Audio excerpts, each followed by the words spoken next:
Dios los bendiga, iglesia. Qué gusto verlos de nuevo y compartir de nuevo este espacio con ustedes en el que estudiamos la palabra de Dios. Quisiera iniciar con haciendo uso un poco de la imaginación. Imaginemos que alguien se siente bien, que alguno de ustedes se siente bien. Esperemos que todos se sientan bien. Imaginemos que alguien se siente bien, que no presenta síntomas, o sea, está excelente. Pero un día, haciendo uso de su vida normal, decide hacerse un chequeo médico vamos a hacerlo por rutina, ¿sí? El chequeo médico. Y cuando va al médico y ya el médico saca los resultados, él, bueno, mira la hojita, mira el computador, los resultados, el rostro del médico cambia. No porque el médico quiera asustar al paciente, o no porque el médico nos quiera asustar, sino porque el médico sí sabe qué significa eso que está viendo en la pantalla, sí sabe lo que significa eso que tiene la hoja. Y ahora el médico no va a empezar a halagar al paciente, no le va a echar cuento. El médico mira al paciente y con cuidado le dice, mira, tienes una enfermedad grave. En este momento no la sientes, pero esta enfermedad está avanzando y si no hacemos algo en este momento para detener esa enfermedad, esto puede acabar en la muerte. Un buen médico no va a minimizar el problema. De pronto para que el paciente se sienta mejor, de pronto para que el paciente no se sienta triste, no, un buen médico no va a minimizar el problema, ¿cierto? Tiene que decir lo que tiene que decir. Ahora, si el médico no dice lo que tiene que decir, no va a poder recetar la solución, el medicamento, el antídoto ante dicha enfermedad. Es por eso que el médico tiene que decir, usted está enfermo, ahorita no siente nada, o sí lo está sintiendo, debemos hacer algo y el antídoto es este. Un buen médico debe hacer eso. Y la carta de Pablo a los romanos, inspirado por el Espíritu Santo, se convierte aquí Pablo en un médico para el alma. Un médico el cual nos va a estar diagnosticando el más crudo y la respuesta más honesta a la condición que nosotros vivimos si no tenemos a Dios. Y es por eso que quisiera iniciar leyendo el texto en Romanos capítulo 1, versículo 18 en adelante. Romanos capítulo 1, versículo 18 en adelante. Gracias. Dice, porque la ira de Dios se revela desde el cielo contra toda impiedad e injusticia de los hombres que detienen con injusticia la verdad. Porque lo que de Dios se conoce les es manifiesto, pues Dios se lo manifestó. Porque las cosas invisibles de Él, su eterno poder y deidad, se hacen claramente visibles desde la creación del mundo, siendo entendidas por medio de las cosas hechas, de modo que no tienen excusa, pues habiendo conocido a Dios, no le glorificaron como a Dios, ni le dieron gracias, sino que se envanecieron en sus razonamientos y su necio corazón fue entenebrecido. Profesando ser sabios, se hicieron necios y cambiaron la gloria de Dios, del Dios incorruptible, en semejanza de imagen de hombre corruptible, de aves, de cuadrúpedos y de reptiles. Por lo cual también Dios los entregó a la inmundicia en las concupiscencias de sus corazones, de modo que deshonraron entre sí sus propios cuerpos, ya que cambiaron la verdad de Dios por la mentira, honrando y dando culto a las criaturas antes que al Creador, el cual es bendito por los siglos. Amén. Por esto, Dios los entregó a pasiones vergonzosas, pues aún sus mujeres cambiaron el uso natural por el que es contra naturaleza. Y de igual modo, también los hombres, dejando el uso natural de la mujer, se encendieron en su lascivia unos con otros, cometiendo hechos vergonzosos hombres con hombres y recibiendo en sí mismos la retribución debida a su extravío. Y como ellos no aprobaron tener en cuenta a Dios, Dios los entregó a una mente reprobada para hacer cosas que no convienen, estando atestados de toda injusticia, fornicación, perversidad, avaricia, maldad, llenos de envidia, homicidios, contiendas, engaños y malignidades, murmuradores, detractores, aborrecedores de Dios, injuriosos, soberbios, altivos, inventores de males, desobedientes a los padres, necios, desleales, sin afecto natural, implacables, sin misericordia, quienes habiendo entendido el juicio de Dios, que los que practican tales cosas son dignos de muerte, no solo las hacen, sino que también se complacen con los que las practican. Padre que estás en el cielo, a ti damos la gloria, Señor. Y el día de hoy, Señor, que vamos a estar estudiando tu palabra, pedimos, Señor, que nuestro entendimiento sea abierto, que nuestro corazón no esté reacio a escuchar la verdad que tienes preparada para nosotros. Ten misericordia de nosotros y revélanos tu verdad. Y revélanos el poder de tu palabra, Señor. Transforma nuestra mente, transforma nuestro corazón. En el nombre de Jesús, amén y amén.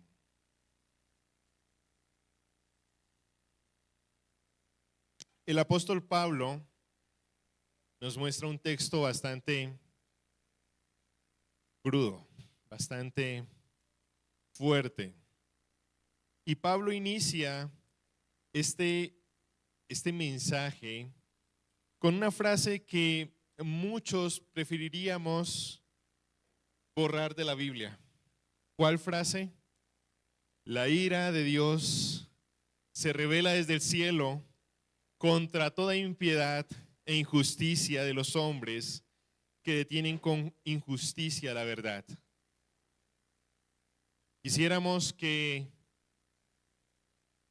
un Dios de amor, de todo paz, de toda aceptación, de relativismo moral, se presentara y nos dijera: puedes hacer lo que quieras, no hay problema, tienes mi visto bueno.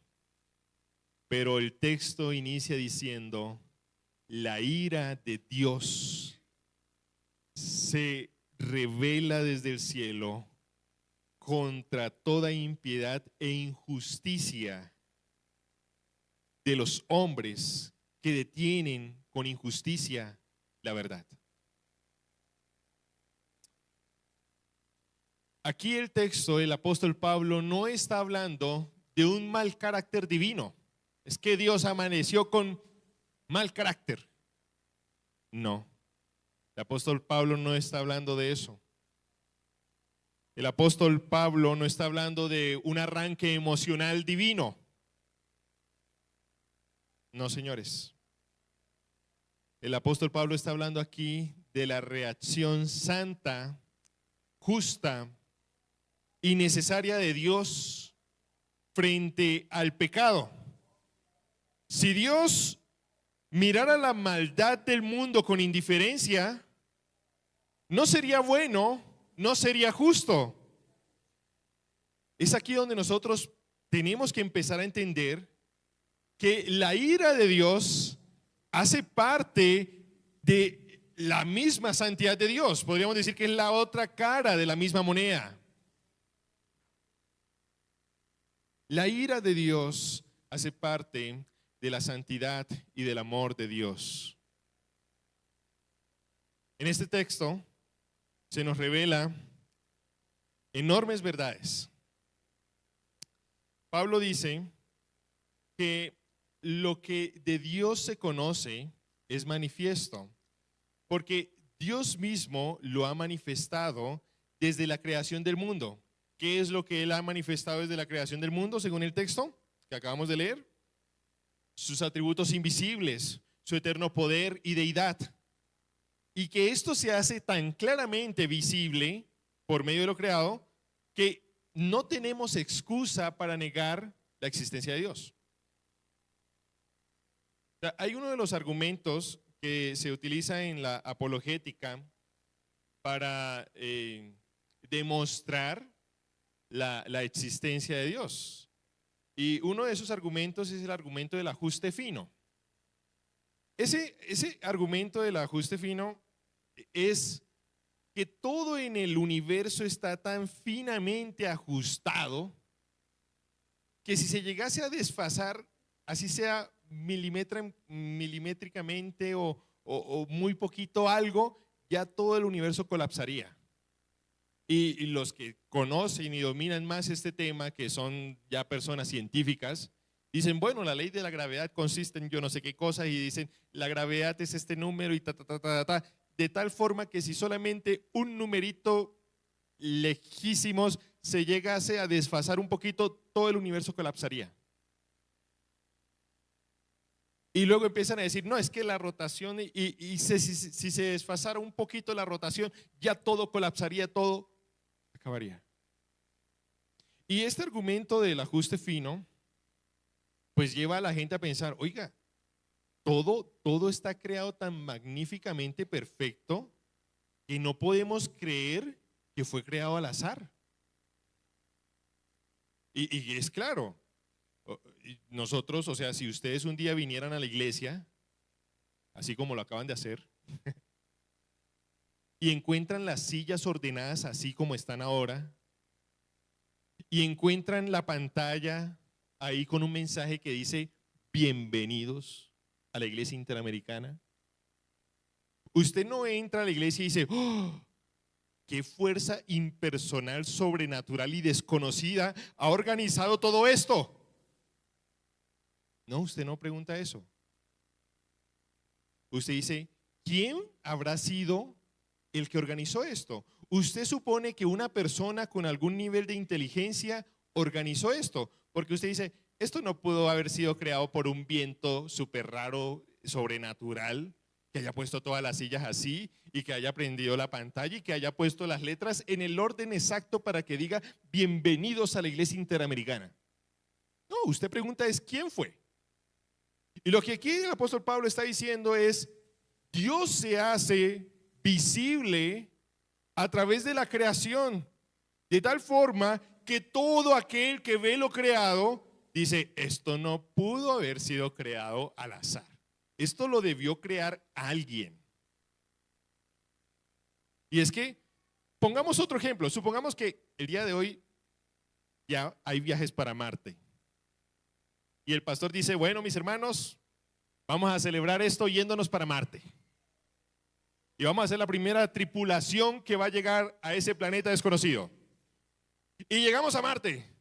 Cuando llegamos y estamos aterrizando en Marte, los primeros que vamos a llegar allá, vemos que hay una serie de piedras en orden que forman una enorme palabra que dice, bienvenidos terrícolas.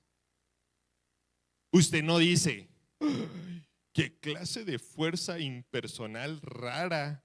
¿Qué viento ha soplado para organizar estas piedras? No. Usted dice, alguien debió haber hecho eso. ¿Quién habrá sido el que hizo eso? Usted no está preguntando qué, usted está preguntando quién. Y el apóstol Pablo aquí está diciendo, desde la naturaleza, toda la humanidad se puede dar cuenta que hay un quién detrás de todo esto. Desde la naturaleza. Así que el apóstol Pablo empieza a decir, ojo, no hay excusas contra esta verdad. Dios se hace manifiesto para todo el ser humano. Dios no se está escondiendo. El problema del ser humano no es una ignorancia inocente. No, el problema del ser humano no es que "Ay, yo no me había dado cuenta, yo jamás creí que esto lo pudo haber hecho Dios". No, el problema del ser humano no es una ignorancia inocente. El problema del ser humano es una rebelión deliberada. Ese es el problema del ser humano. Si el ser humano no quiere seguir a Dios, no es porque inocentemente desconozca que hay un quién detrás de todo lo creado. Si el ser humano no quiere seguir a Dios, es porque deliberadamente se rebela contra Dios. Conocen algo de Dios, pero no quieren que Dios sea Dios sobre sus vidas. No le glorifican como a Dios, no le dan las gracias y en lugar de eso se envanecen sus razonamientos y su corazón se oscurece, como lo dice Romanos. Es lo que muchos autores han descrito como que el pecado no es solo hacer cosas malas, es construir nuestra identidad en algo creado en lugar del creador.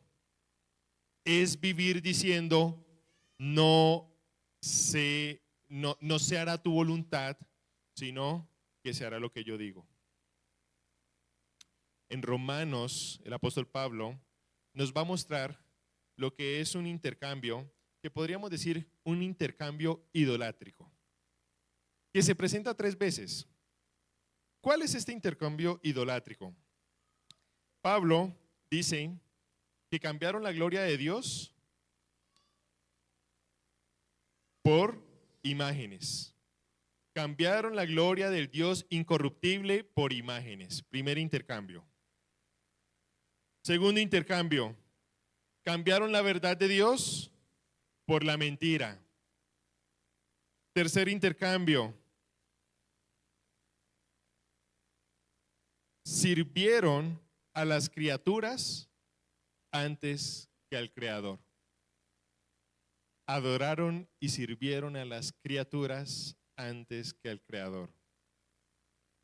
Y esto que nos está mostrando el apóstol Pablo es él sentado en el consultorio con los resultados del análisis que se hizo a la humanidad, diciendo, definitivamente estás muy, muy enfermo.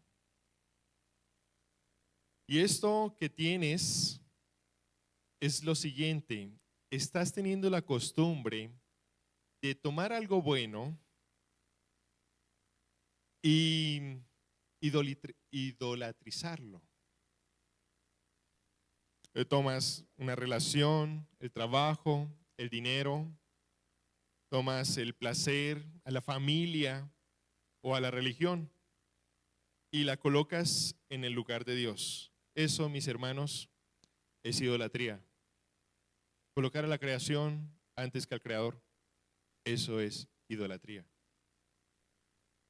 Y la realidad es que cuando se quita de ese puesto a Dios, todo en nuestra vida se derrumba. Todo en nuestra vida va a empezar a colapsar. Hay una ilustración que me parece muy interesante, no sé qué pastor fue el que la hizo, pero él decía, hacer esto es como si cambiáramos la luz del sol, todos sus beneficios que nos puede proveer la luz del sol, y tú digas, no quiero más el sol, ahora yo voy a entenderme con una linterna.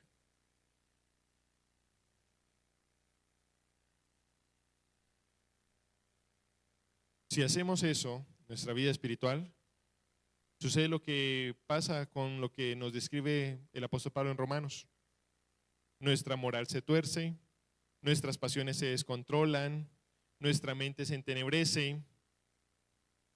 Ahora, Pablo hace una alusión aquí a la esfera sexual, cuando dice las mujeres dejaron el uso natural y los hombres dejaron el uso natural.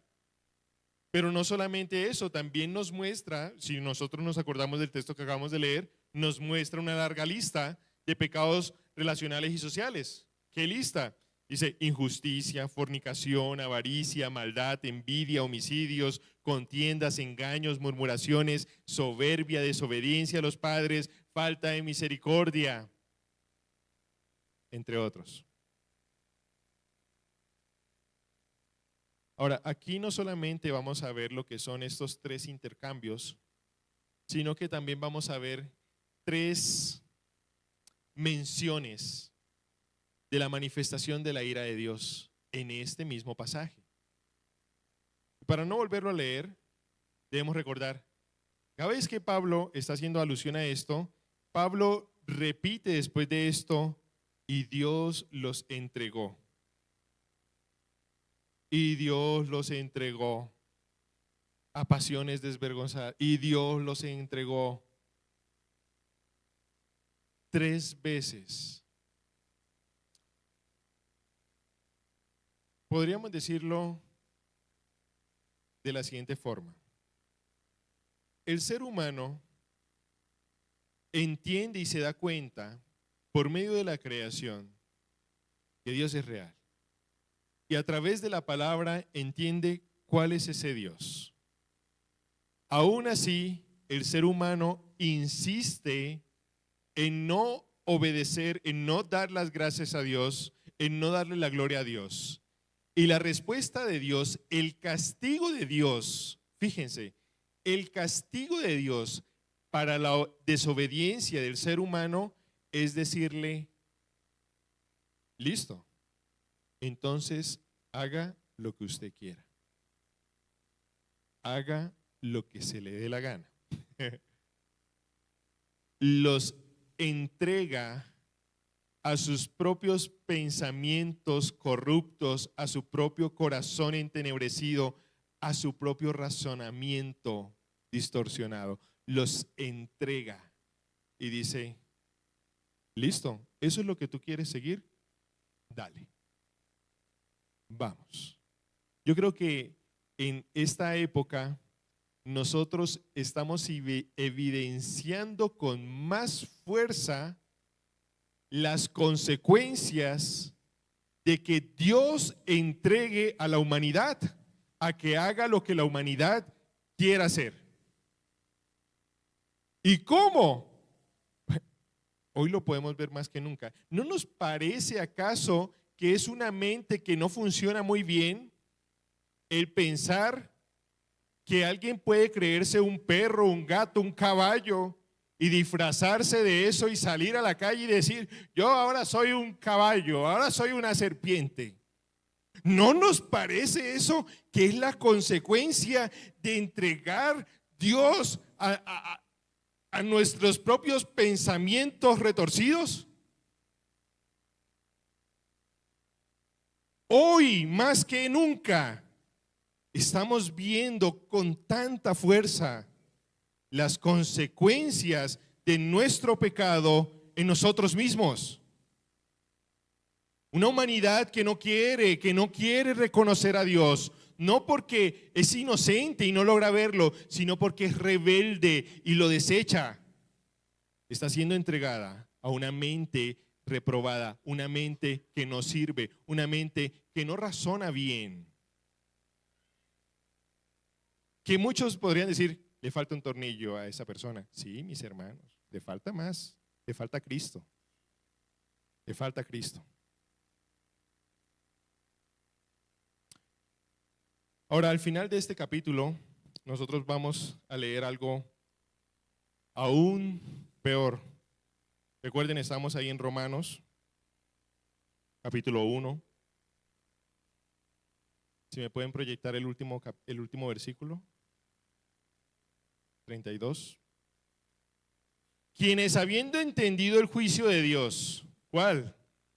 El que sigue, que los que practican tales cosas son dignos de muerte, no solo las hacen, sino que también se complacen con los que las practican.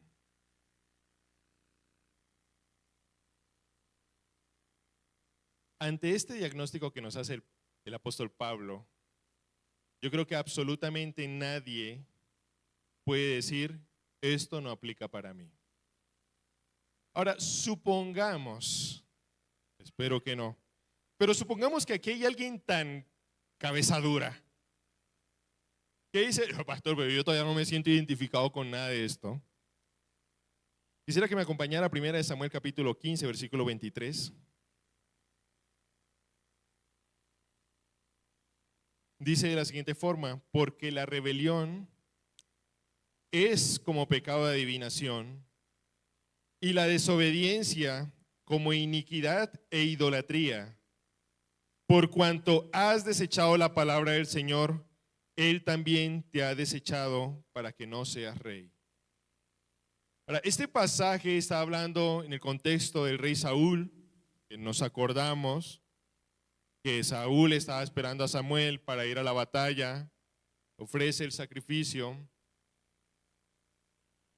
y Samuel le dice, la rebelión es como pecado de adivinación, la desobediencia es como iniquidad e idolatría. Si tú de pronto no te sientes identificado con todo el diagnóstico que hizo el apóstol Pablo antes del ser humano y su corrupción, yo creo que en esta sí te tendrás que obligatoriamente sentir identificado. Y es que todos en algún momento hemos sido desobedientes a Dios. Y aquí está colocando la desobediencia a Dios como idolatría. ¿Por qué? Es obvio. Claro, si Dios nos dice algo y nosotros no obedecemos ese algo, sino que obedecemos lo que nosotros decimos, implícitamente estamos diciendo, yo sé más que Dios, mi consejo es más sabio que Dios, mis caminos son más derechos que los de Dios. Así que el que está en el trono de Dios no es Dios, eres tú. Desobediente, idólatra. Algo preocupante, porque humanamente esta enfermedad humanamente es irreversible.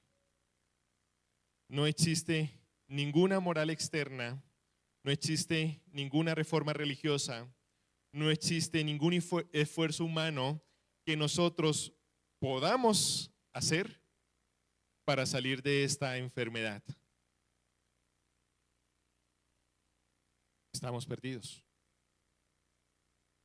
irreversiblemente perdidos si esto dependiera de nosotros, si la salvación dependiera de nosotros.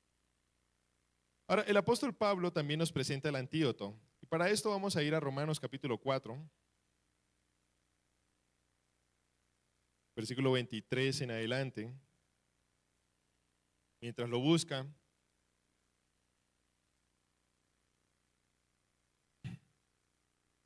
nosotros debemos ir pensando que si el problema del hombre es que está bajo la justa, santa ira de Dios, debido a que cambiamos la gloria de Dios por los ídolos, el antídoto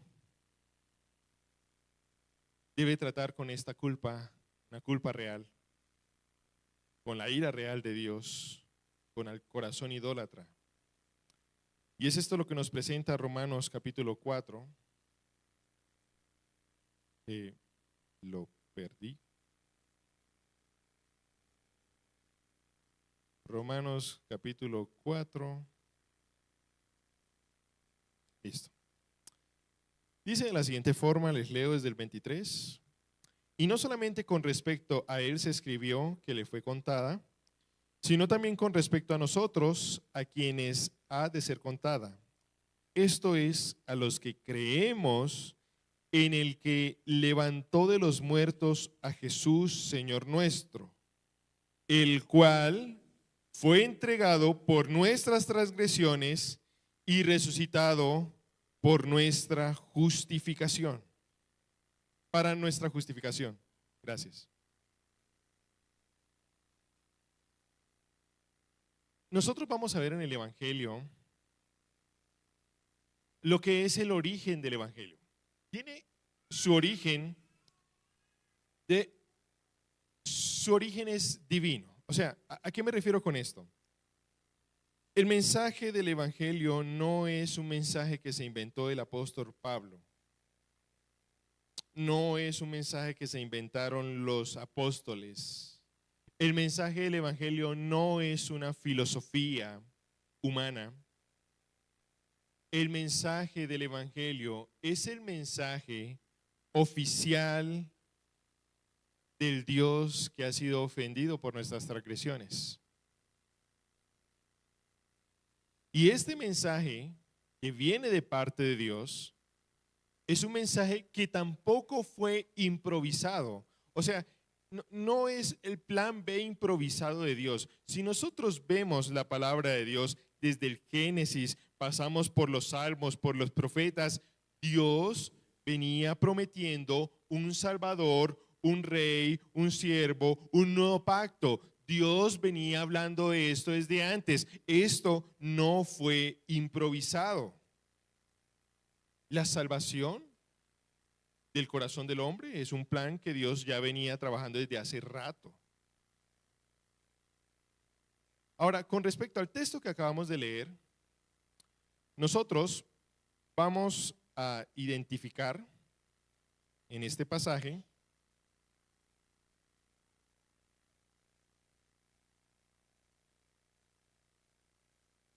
permítanme que me perdí. Perdón, Romanos capítulo 1, versículo... listo. Perdón, me equivoqué. Es aquí en este texto donde nosotros empezamos a ver a la persona del Evangelio, a Cristo. Pablo empieza a mostrar este mensaje en Romanos. Quisiera que también leyéramos Romanos capítulo 1, versículo 3 al 4, que dice acerca de su Hijo, nuestro Señor Jesucristo, que era el linaje de David según la carne, que fue declarado Hijo de Dios con poder según el Espíritu de Santidad, por la resurrección entre los muertos, y por quien recibimos la gracia y el apostolado para la obediencia a la fe en todas las naciones por amor de su nombre. El Hijo de Dios, Jesucristo, se vuelve el antídoto perfecto contra la enfermedad del ser humano. Recordemos lo que dice, lo que acabamos de leer en Romanos, capítulo 1. Toda la condición del uno, toda la condición del hombre. ¿Cómo está el hombre sin Dios? Aquí Pablo nos muestra a Jesucristo como el antídoto perfecto contra esto. Y es que nos muestra a Jesucristo como ese hombre que es 100% hombre, pero que al mismo tiempo es 100% Dios. Ahora, como hombre, Jesucristo puede tomar nuestro lugar, obedecer donde nosotros fuimos desobedientes y sufrir donde nosotros merecíamos sufrir. Y como Dios, su obra tiene un valor infinito. ¿Por qué? Porque su vida y su muerte pueden cubrir todos los pecados, multitud de pecados. Y ahora sí, el mensaje del Evangelio, como lo dice el apóstol Pablo en el texto que leímos en Romanos hace un momento, en el capítulo 4, versículos 23 y 25, nos dice que el cual fue entregado por nuestras transgresiones y resucitado para nuestra justificación. Aquí nosotros vemos, lo primero, que Él fue entregado por nuestras transgresiones. Miren, no fue que Jesús se acercó al Padre y le dijo: Padre, perdónalos. Y el Padre: bueno, los perdono. No, no fue así.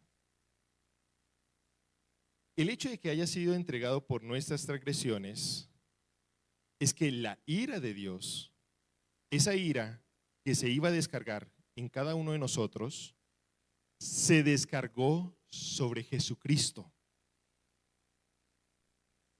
O sea, no fue una como que, Padre, perdónalos. No, fue que la ira de Dios se descargó sobre Jesucristo. Esto significa el que fue entregado por nuestras transgresiones. Cristo en la cruz cargó con todos nuestros pecados, con todas nuestras enfermedades, con todas nuestras dolencias. Él cargó con todo. Y lo otro que nos dice este pasaje es que resucitó también para nuestra justificación. Entonces, Él fue entregado por nuestras transgresiones y también resucitó para nuestra justificación. ¿Qué significa esto? La resurrección es la prueba de que el pago por nuestros pecados fue aceptado. Si Cristo no hubiera resucitado de la tumba, no tendríamos ninguna seguridad de que la deuda está saldada. Si Cristo no resucitaba de la tumba, como lo dice el apóstol Pablo, comamos, bebamos, que mañana moriremos. No tiene sentido. Pero al resucitar de la tumba, el Padre está diciendo públicamente a toda la humanidad: este sacrificio es suficiente, la justicia ha sido satisfecha. Pero ¿qué es justificación? ¿Qué es justificación? Declararnos justos. ¿Sí? Efecto. Justificación significa que Dios, el juez, declara justo al pecador que está en Cristo. Y debemos entender esto. Esta justificación no es porque nosotros seamos perfectamente moralmente perfectos, sino porque la justicia de Cristo es la que en este momento está obrando en nosotros. Alguien lo ilustró de la siguiente forma. Es como si la hoja de vida de nosotros se clavara en la cruz y en este momento la que tenemos en nuestras manos y con la que se nos va a juzgar es la hoja de vida de Cristo. Es esto lo que pasó. Pero yo creo que aquí es donde nosotros tenemos que tomar ejemplo del carcelero de Filipo y hacer la pregunta. ¿Cuál pregunta? ¿Qué debo hacer para ser salvo? ¿Qué debo hacer para ser salvo? La historia del carcelero de Filipo en el libro de Hechos, capítulo 16, es que el apóstol Pablo está junto con Silas en la cárcel que está en Filipo. Por una serie de circunstancias. Los colocaron al fondo de la cárcel, les ataron los pies con los grilletes y en la noche estaban orando y cantando. Cuando de repente se abrieron las puertas, los grilletes se soltaron, el carcelero se despierta, se da cuenta que todo está abierto, toma la espada para matarse y Pablo le dice: detente. Y el carcelero, al ver lo que está sucediendo, dice: ¿qué debo hacer para ser salvo? La respuesta que ellos dan es: cree en el Señor Jesucristo y serás salvo tú y tu casa. Ahora, ¿qué significa esto de creer en el Señor Jesucristo? El mismo apóstol Pablo explica esto en Romanos capítulo 10, versículos 9 al 10. Dice que si confesares con tu boca que Jesús es el Señor y creyeres en tu corazón que Dios le levantó de los muertos, serás salvo. Porque con el corazón se cree para justicia, pero con la boca se confiesa para salvación. Y el versículo 13 dice, porque todo aquel que invocar el nombre del Señor será salvo. Así que mis hermanos, si estamos haciendo la pregunta en este momento, ¿qué debo hacer para ser salvo? Lo primero es reconocer nuestro estado actual y abandonar esa vieja manera de vivir. O sea, lo primero que tenemos que hacer es responder al Evangelio como comenzando a reconocer que el diagnóstico que Dios da acerca de la condición del ser humano sin Él es correcto. Lo primero que tenemos que hacer es reconocer que el diagnóstico que el apóstol Pablo está haciendo en Romanos es tal cual. Estamos con una mente corrompida, con un corazón entenebrecido, alejados totalmente de Dios, creyendo en lo que nosotros mismos profesamos. Lo primero es reconocer que estamos enfermos. Y es que tiene sentido, ¿no? O sea, iniciábamos diciendo que la ilustración del doctor, del médico. Tú vas al doctor, no sabes que estás enfermo, vas por un chequeo normal y el doctor al ver el resultado dice, mira, ahorita te sientes bien, pero tú estás enfermo y esto te va a llevar a la muerte. Si el doctor no te dice eso, sino que te dice, ah, no, tú te sientes bien, entonces estás bien, ¿tú qué haces? Pues te vas para la casa. Y el doctor entonces dice, no, pero antes de irte, mira, yo te voy a recetar este medicamento y usted va a decir, ¿y eso para qué? Si yo estoy bien. ¿Y para qué me va a tomar? No, es que esto es bueno contra el cáncer, pero yo no tengo cáncer. No es que usted necesita hacerse una cirugía para que le quiten tumor, pero usted me acaba de decir que estoy bien. Mis hermanos, lo primero que tiene que hacer el pecador es reconocer que está mal, que tiene un problema, que ese problema nos lo muestran en Romanos capítulo 1, que hemos cambiado la gloria de Dios, que hemos caído en la idolatría por adorar a la creación en vez de al Creador, que estamos mal. Ahora, arrepentimiento, arrepentirse, debemos saber que arrepentirse es cambiar nuestra mente y darle un rumbo diferente. Este arrepentimiento podríamos decir que no es, o este cambio de rumbo podríamos decir que no es instantáneo. O sea, la mentira es algo que condena la Biblia y lo condena fuertemente. De hecho, sabemos que hay alguien que es conocido como el padre de la mentira. Así que la mentira no es algo leve. A veces nosotros tendemos a ver la mentira como algo leve, ¿no? Ah, es una mentira. No estoy matando a nadie, no estoy violando a nadie, o sea, no estoy robando. Es una mentira.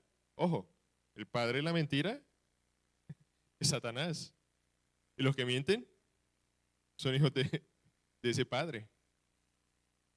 Así que no es algo leve. Pero la mentira. Y yo creo que aquí muchos ya han aceptado a Cristo en su corazón y se han arrepentido ese cambio de rumbo, pero han dejado de mentir.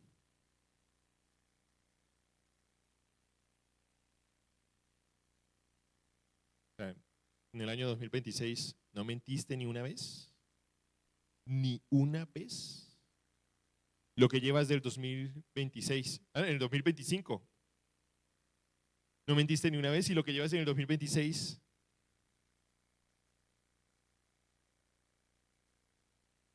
Así que el arrepentimiento sí es un cambio de rumbo, sí es un cambio de vida. Pero esto no sucede instantáneamente. Pero lo que sí sucede en el arrepentimiento es un cambio de el yo como el centro de la vida y empezar a colocar a Dios como el centro de nuestro vivir. En el primer culto de las 8 estaba hablando un mensaje diferente a este, pero me hacía acordar de cuando estaba pastoreando en la iglesia en Zipaquirá. En la iglesia en Zipaquirá,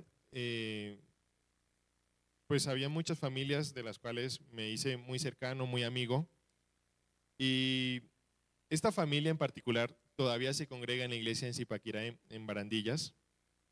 El varón, el hombre de la casa, con el que hice mucha amistad, él me dijo, Paz, cuando quiera yo le invito a jugar golf, yo soy instructor de golf. Y yo, qué chévere, nunca pude ir a jugar golf, algún día iré a jugar golf, pero este hombre me contaba un testimonio de él. Él me decía, estábamos hablando acerca de cómo Dios transforma nuestras vidas. Y él decía, pastor, es cierto. A mí me pasó, contaba él, que un amigo que él tenía desde antes se le acercó y le preguntó, oiga, ¿usted cómo hizo para dejar el alcohol?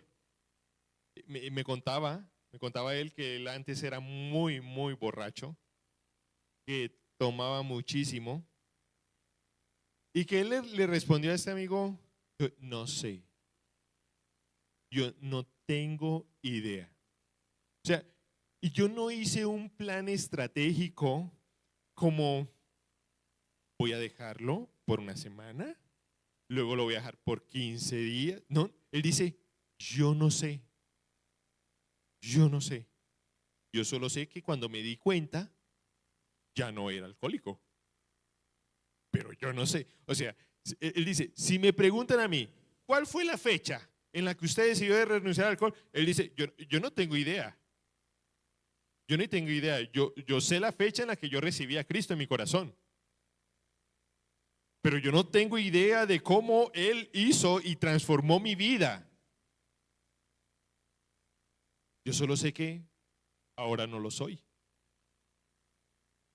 Así que mis hermanos, el arrepentimiento sí es reconocer que nuestra condición de vida estamos podridos por dentro, estamos mal, que necesitamos el antídoto.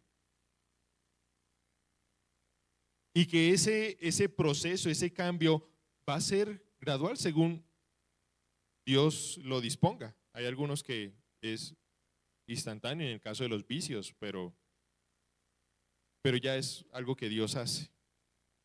Entonces lo primero es arrepentirnos. Lo segundo es descansar en Cristo y en su obra. El texto que hemos venido leyendo en Romanos dice, cree en el Señor Jesucristo. Exacto, y serás salvo tú y tu casa. Pero eso están hechos. Ahora, no dice solamente cree en Dios, y ese es un error.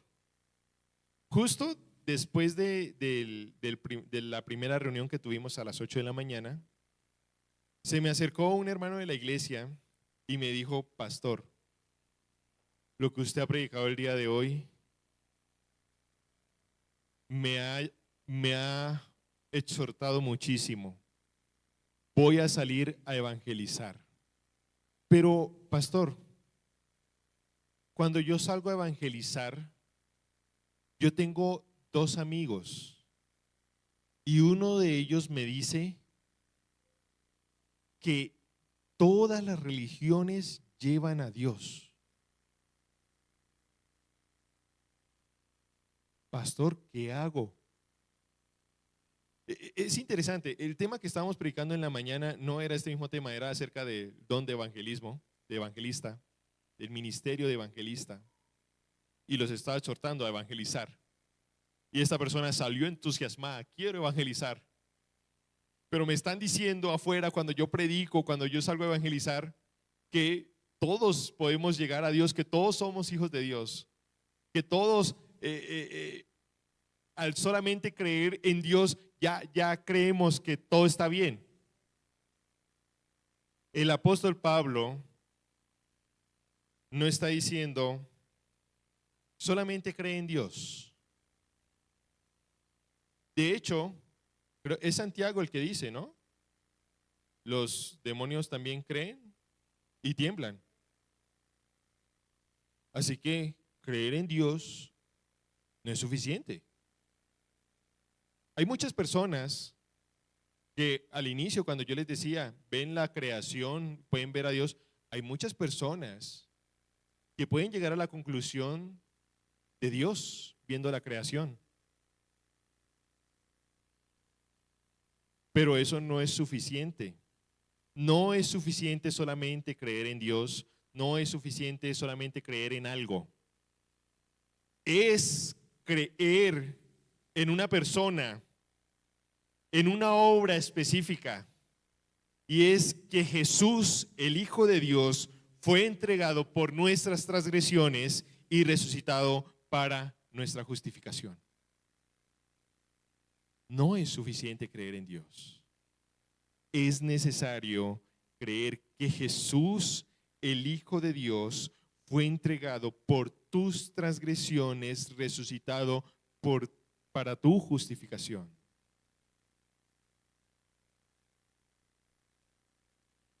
Y de hecho lo leímos hace un momento en Romanos.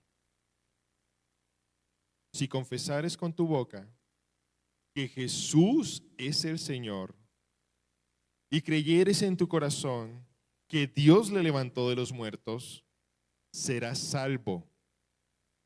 Y luego en el versículo 13 dice, porque todo aquel que invocar el nombre del Señor será salvo. Así que mis hermanos, no caigamos en el engaño, en la mentira. Yo creo en Dios. ¿A usted no le ha pasado eso? Sale a la calle, va a evangelizar y le dice, pero yo también creo en Dios. Yo también creo en Dios. A mí me pasó, creo que esta historia ya la había contado, era de mi época en la que yo tenía el cabello largo, me dejé crecer el cabello por 4 años, tenía el cabello largo y la barba más grande y la pinta más callejera. No sé, un tipo mechudo, barbudo, iba en el bus, venía del centro. Y los que sabemos y los que hemos andado para el centro, sabemos que a veces se suben unas pintas. En mi época universitaria y de colegio y toda esa época, siempre tuve, y todavía, ahora que reflexiono todavía, es como un imán para los drogadictos, borrachos y todo eso. Y entonces estaba en el bus, me hice en la parte de atrás y se subió un loco, de esos que huelen a loco, de esos que los piojos le saltan, de esos locos se subió y se sentó a mi lado.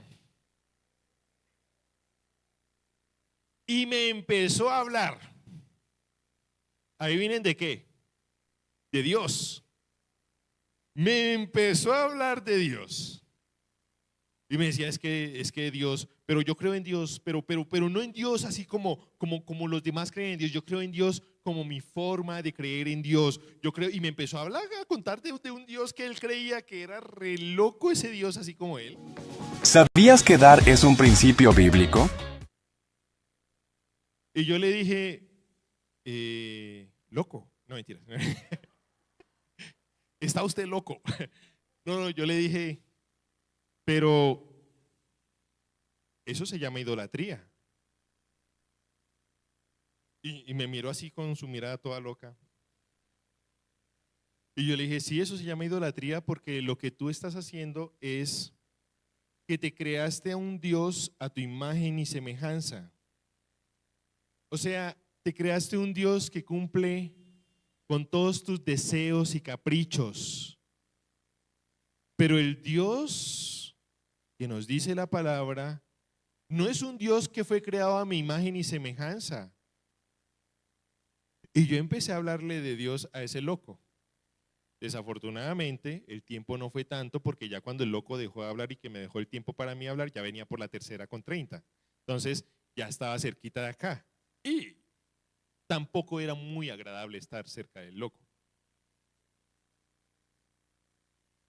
Pero no es necesario, o sea, no es suficiente creer en Dios. Hay mucho loco que cree en Dios. En un Dios, ¿cuál?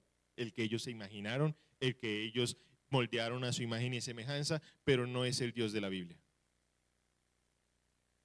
Ahora, esto es con los que se crean un Dios a su imagen y semejanza. Pero tampoco es suficiente creer en el Dios de la Biblia, porque el diablo cree en el Dios de la Biblia. Él lo conoce y yo creo que mucho mejor que muchos de nosotros. Es creer en el Dios Santo que ve a una humanidad corrompida y que por amor envía a su Hijo Jesucristo, de tal forma que todo aquel que cree en Él no se va a perder, sino que va a tener vida eterna. Lo otro que debemos hacer es invocar el nombre del Señor. Pablo remata este texto diciendo, todo aquel que invocar el nombre del Señor será salvo. Invocar el nombre del Señor es clamar a Él reconociendo quién es y lo que ha hecho. Es venir con las manos vacías, sin méritos que presentar y decir, ten misericordia de mí, que soy pecador. Sálvame por lo que Cristo hizo en la cruz. Mis hermanos, esto no se trata de repetir una fórmula mágica. Esto se trata de creer de verdad con nuestra mente y corazón que Jesucristo murió, resucitó por nosotros, por nuestros pecados. Amén. Ahora, nos deja una recompensa. Y la promesa es clara. ¿Cuál es la promesa de recibir a Cristo? Serás salvo. El que viene a Cristo, la palabra dice que no le echa fuera y que no será avergonzado. Miren, ¿quiénes pueden venir a Cristo? ¿Todos pueden venir a Cristo?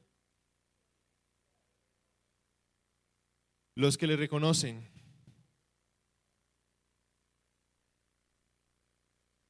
Bueno, tienes que ser de pronto muy estudiado, el hombre perfecto, la mujer perfecta. Muchas personas tienden a pensar eso. Pero cuando ya esté bien, ahí sí me acerco a Dios y qué vergüenza yo ir a la iglesia todo pecador. No, mis hermanos. Todos los que reconocemos a Cristo podemos acercarnos a Dios en arrepentimiento, reconocerle como nuestro único Salvador y disfrutar de la salvación que Él promete. Amén. Así que hemos visto tres cosas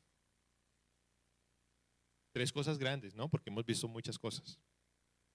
Lo primero es la condición del hombre. La condición del hombre sin Dios.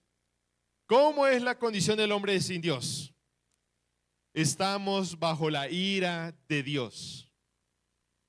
Cambiamos la gloria incorruptible de Dios. Cambiamos la verdad de Dios por la mentira. Lo segundo es que el evangelio es el antídoto. De hecho, Pablo dice que el evangelio es el poder de Dios para salvación. Así que Dios no nos dejó hundidos en nuestra condición.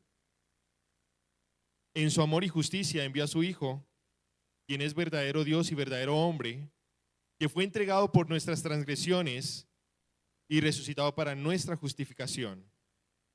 En Él, la ira que merecíamos fue absorbida y la justicia que no teníamos nos fue regalada. Y lo tercero es la respuesta a la pregunta: ¿qué debo hacer para ser salvo? La respuesta de las Escrituras es clara: arrepiéntete, cree en el Señor Jesucristo, confiesa con tu boca que Él es el Señor, cree en tu corazón que Dios le levantó de los muertos e invoca su nombre. Esa es la respuesta. El día de hoy no están escuchando ustedes un simple discurso religioso. El día de hoy están escuchando el diagnóstico de Dios y la invitación a su gracia. Así que, mis hermanos, les invito a que nos coloquemos de pie.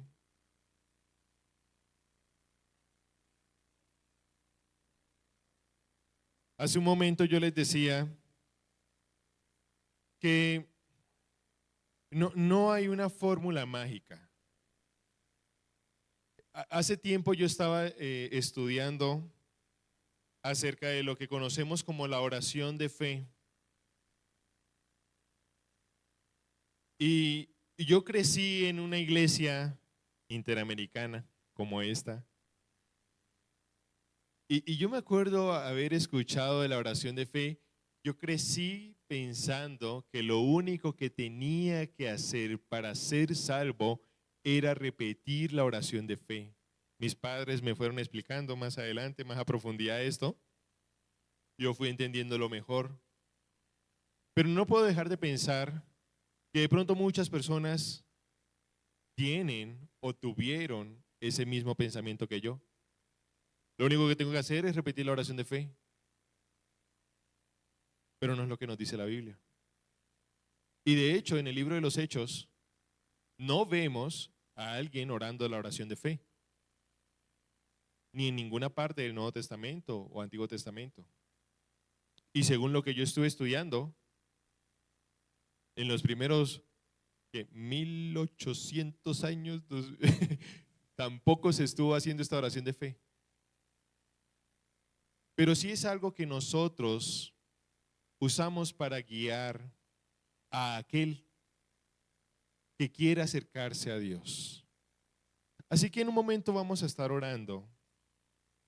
Pero si tú que hoy has venido a la iglesia y de pronto es la primera vez que vienes a la iglesia y de pronto es la primera vez que escuchas el mensaje del evangelio y el día de hoy dices en tu corazón y en tu mente: ¿de verdad que lo que dijo Pablo en Romanos es mi situación actual? Entonces hoy te invito a que reconozcas el estado actual de tu vida, que te arrepientas de todo corazón y que aceptes a Jesucristo en tu vida para obedecerlo por siempre.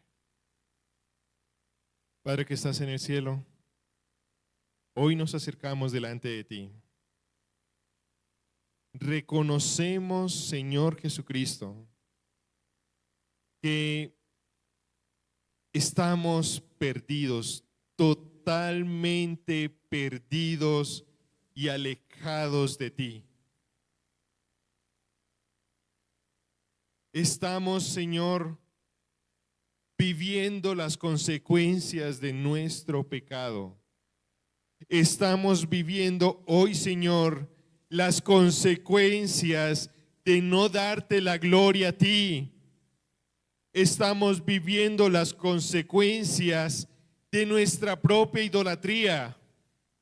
Estamos viendo las consecuencias de adorar primero la creación en vez del Creador.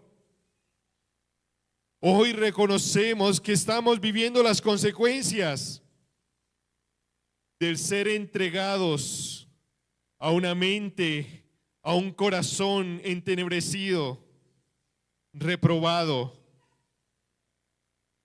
Y es por eso, Señor, por ese reconocimiento de nuestro estado actual, que hoy nos acercamos delante de ti, Señor. Creemos, Señor,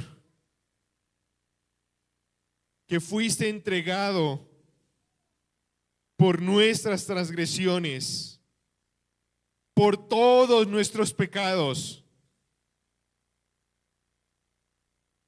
Creemos que Jesucristo cargó en sí mismo todas nuestras enfermedades, todas nuestras dolencias, todos nuestros pecados.